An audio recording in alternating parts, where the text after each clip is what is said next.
Hi, I'm Tony Robson. I'm the CEO of Daytrue, and I'm just saying hello.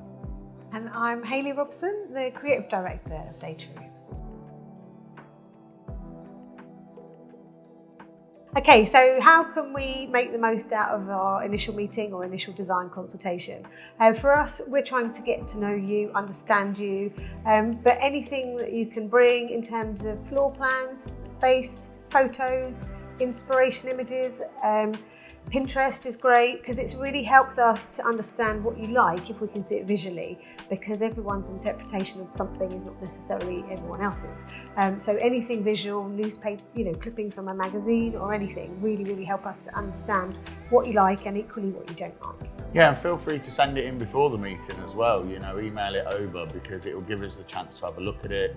If we've got some sort of brief as well, it will give us the chance to maybe put some initial ideas together for you. So it makes that first meeting really productive because it's all about trying to understand you, what you need, and getting the best out of that.